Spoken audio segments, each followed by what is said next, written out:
Bonjour à toutes et à tous. Je suis très heureux de l'initiative que ces jeunes, peut-être futurs journalistes, sont en train de prendre, puisque nous sommes ici dans une région à la fois au lourd passé historique, mais également une région qui doit se projeter dans l'avenir. Et je crois qu'il est important qu'au-delà de ceux qui ont fait la richesse de cette région, émerge une nouvelle génération qui va effectivement petit à petit à la fois réparer ce qui nous a été légué et qui est en fort mauvais état, mais également s'inscrire dans la modernité. Et ça commence aussi, je crois, par ces échanges médiatiques. C'est d'ailleurs tout l'intérêt des campagnes électorales, c'est de pouvoir à un moment donné se poser, se dire voilà où en est-on et que propose-t-on. Alors, je pense qu'on est dans une phase particulière et très passionnante, puisque pour la première fois depuis très longtemps, en fait, maintenant depuis donc 1995, la France vient d'élire un président de la République de gauche, socialiste.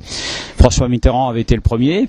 Bon, le hasard fait que le second est également un François Hollande, qui n'était pas au départ le favori, mais qui, je crois, a surtout gagné par sa simplicité, néanmoins, bon, également son humour, son caractère naturel, il a dit lui-même normal, et je crois qu'il était important que derrière une présidence bling-bling, où on défend avant tout les gens du CAC 40, la vie sur les yachts, les amis fortunés, il faille qu'on revienne dans cette période particulièrement difficile depuis 2008 à une présidence normale, avec quelqu'un qui sait effectivement ce que c'est que d'acheter un ticket de métro, ce que c'est que d'acheter une baguette de pain, ce que c'est que de ne pas pouvoir malheureusement nourrir correctement ses enfants ou les équiper correctement pour aller à l'école. Et je crois qu'on est vraiment rentré dans une phase nouvelle. Alors, pour autant, évidemment, et en particulier dans cette région, les problèmes demeurent. D'abord parce que dans une période tout à fait intermédiaire, il n'est pas dit que les Français, qui sont quelquefois imaginatifs, donnent forcément une majorité à François Hollande ou une majorité absolue. Il est évident que l'objectif que nous nous fixons, nous socialistes, c'est d'avoir cette majorité absolue pour que son programme puisse être entièrement mis en œuvre. Et je dis bien entièrement, parce que si on ne pouvait en mettre en œuvre qu'une partie, faute de majorité absolue, évidemment la cohérence du projet en souffrirait. Alors, ce projet, il tourne autour de quoi? Il tourne autour d'abord d'une plus grande justice entre les uns et les autres. C'est-à-dire que très concrètement, la baisse du revenu du ministre de 30%, mais également le fait qu'on limite dans les entreprises publiques les rémunérations à 20 fois la rémunération de base, ce qui est déjà énorme, sont des signes qui démontrent qu'on veut d'abord rétablir de la justice dans cette société, dans ce pays, mais également être un exemple pour l'Europe entière. Dans des périodes de crise, il faut que ce soit les plus aisés qui redistribuent, pas parce qu'ils le font naturellement, certains le feraient peut-être naturellement, mais en tout cas, il faut que la loi impose une redistribution des revenus. Et donc, la première des grandes réformes de François Hollande, ce sera évidemment la réforme de la fiscalité. Tous les revenus, notamment ceux des capitaux, seront taxés au même niveau que les revenus du travail. Et c'est tout à fait légitime, alors que ce n'est pas le cas aujourd'hui, très paradoxalement. Ça permettra de prendre des premières mesures, augmentation du SMIC, augmentation de l'allocation de rentrée scolaire, et puis d'une manière générale également de réorienter un certain nombre de crédits vers ce qu'on appelle nous les services publics en général. On a dans cette région beaucoup souffert de la disparition du tribunal d'instance, de la restructuration permanente des hôpitaux, également des suppressions de postes à l'éducation nationale, je pense au RASEN en particulier, qui conduisent forcément à beaucoup d'injustices dans les parcours scolaires des enfants et donc dans leur vie future. C'est des fois des vies complètement éclatées parce qu'ils n'ont pas fait les études qu'ils pouvaient espérer faire.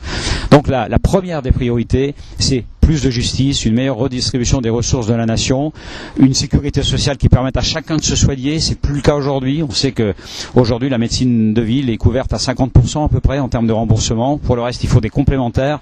Et ça, c'est pas admissible. C'est ce que nous demandent les gens d'ici comme sur l'ensemble du territoire. Et très concrètement ici, eh bien, oui, il y a des projets concrets qu'il faut qu'on mène à bien. Il faut qu'on se batte à la fois pour garder, bien sûr, les établissements hospitaliers. Alors, je pense en particulier à Hayange et à Mont Mont-Saint-Martin, mais je pense aussi à Thionville et à l'ensemble du centre hospitalier régional. Il faut qu'on ait de la médecine de pointe, de qualité et de proximité. Et donc, beaucoup de mal a été fait ces derniers temps, avec notamment la tarification aux actes. Le pire, malheureusement, est advenu, puisque vous le savez, on est aujourd'hui dans une situation assez catastrophique au niveau d'Alpha Santé à Yange, mais aussi d'Alpha Santé Mont-Saint-Martin. Il faut donc que très rapidement on puisse trouver avec l'ARS et avec le ministère de la Santé des solutions pour financer le maintien des services de médecine essentiels et en particulier des urgences. C'est une des priorités qu'on s'est fixées. Malheureusement, nous ne sommes pas encore élus, on est en campagne électorale et les cabinets ministériels ne seront en position et en place évidemment qu'après le deuxième tour de l'élection législative. Deuxième dossier qui sera sans doute encore plus compliqué parce que malheureusement là le décideur est très éloigné de nous, ArcelorMittal. Il faut que nous puissions assurer un avenir à cette sidérurgie lorraine qui est à fleuron. Alors, il y a des choses qui fonctionnent, je pense à Tata Steel, à la production des rails de 108 mètres. Je pense également à la qualité de tout ce qui est produit en aval, le froid, notamment les taux Lusibor. Enfin, on est effectivement à la pointe en termes de technicité. Mais pour autant, le groupe ArcelorMittal, comme d'autres groupes mondiaux, ont décidé de délocaliser et d'installer effectivement leurs usines de production dans les pays émergents et plus en Europe. Il y a d'autres entreprises qui sont concernées, à Fontois par exemple, Belle Application. Il y a MKPM également à Mont-de-Lange qui souffrent des mêmes maux. Ce sont des gens qui sont performants mais qui aujourd'hui voient leurs actionnaires délocalisés vers d'autres pays, d'autres régions. Donc il faut que nous nous battions dans le cadre d'une politique industrielle avec le ministre de l'Industrie Arnaud Montebourg, avec aussi le Premier ministre Jean-Marc Ayrault qui était venu avant qu'il soit Premier ministre ici pour prendre bien conscience de cette réalité industrielle.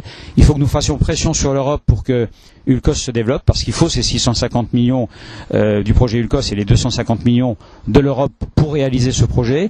Et c'est évidemment derrière le maintien de la filière liquide et ensuite le maintien de l'ensemble de l'usine. Et si ça ne pouvait pas se faire, eh bien nous avons, avec François Hollande et Jean-Marc Ayrault, moi-même, Aurélie Filippetti, les élus du secteur, pris l'engagement de faire voter une loi qui permettrait, par une modification du Code du commerce et via un mandataire, de proposer la reprise de l'entreprise par un mandataire qui serait lui chargé de prospecter pour trouver un repreneur. Et le repreneur, une fois identifié, après qu'on ait évidemment vérifié qu'il avait les reins suffisamment solides, pourrait effectivement racheter l'usine et continuer la production si, bien entendu, ArcelorMittal dit non. Alors il faut d'abord le vérifier. Mais on voit bien aujourd'hui qu'on est dans une période extrêmement difficile. Le chômage partiel va sans doute être reconduit et nous avons dans les mois à venir des contacts multiples à prendre avec cette direction, avec les syndicats, dans un cadre national, mais aussi européen, parce que c'est en réalité la politique européenne qui est en cause et François Hollande a eu raison très rapidement de marquer par une nouvelle vision de l'Europe sa présence lors des réunions européennes en disant il faut certes établir des budgets équilibrés, il ne faut pas dépenser plus que ce qu'on a, faute de quoi on est obligé d'emprunter, et si on emprunte et que ceux qui nous prêtent ce sont effectivement les pays émergents, aujourd'hui c'est 70% de la dette qui est financée par les pays émergents, on est prisonnier, donc on n'a plus de liberté politique. Mais il faut parallèlement une politique de croissance. Donc qu'on soit aidé de l'extérieur, oui, mais il faut une politique de croissance, il faut redonner du pouvoir d'achat aux Français, aux Européens pour qu'ils consomment et qu'on puisse évidemment produire en Europe. Parce qu'il ne suffirait pas qu'ils aient du pouvoir d'achat en achetant des produits qui sont plus produits en Europe mais à l'extérieur, parce que là, c'est notre balance du commerce extérieur qui serait déséquilibrée. Donc vous voyez bien que ce soit sur les services publics ou que ce soit sur les services industriels, les équipements industriels, il faut qu'il y ait une stratégie politique qui accompagne l'économie. Il ne faut pas que l'économie fasse tout, le politique ne peut pas non plus tout faire, il faut qu'il y ait un partenariat, il faut qu'on écoute les syndicats, il faut qu'on les fasse participer au conseil d'administration parce qu'ils ont une vraie expertise. Puis enfin, bon, cette région, elle est en restructuration permanente depuis maintenant une quarantaine d'années. Moi, j'en suis effectivement un de ses fils, puisque je suis moi-même fils de parents qui ont travaillé dans la sidérurgie, mais également j'ai quitté cette région une dizaine d'années pour y faire mes études, travailler dans un premier temps dans un autre département. Je suis revenu et je suis convaincu que nous avons aujourd'hui un avenir parce qu'il y a un savoir-faire, il y a de la richesse, il y a des équipements de qualité, il y a une ouverture européenne avec notamment la mise en place d'un établissement public administratif et d'un groupement européen de coopération transfrontalière qui va se faire avec les communes luxembourgeoises, les communes françaises. On sait déjà que 75 000 à 80 000 Français travaillent au Luxembourg. Il faut qu'on aille plus loin. Il faut qu'il y ait une vraie coopération entre ces deux États.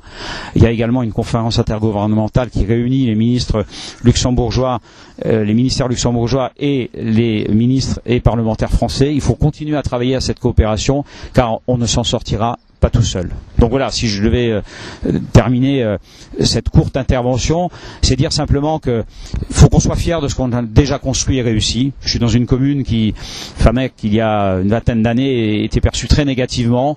Aujourd'hui, vous voyez, on a un habitat totalement rénové, on a une zone industrielle, on a une zone commerciale, on a un nouvel habitat derrière.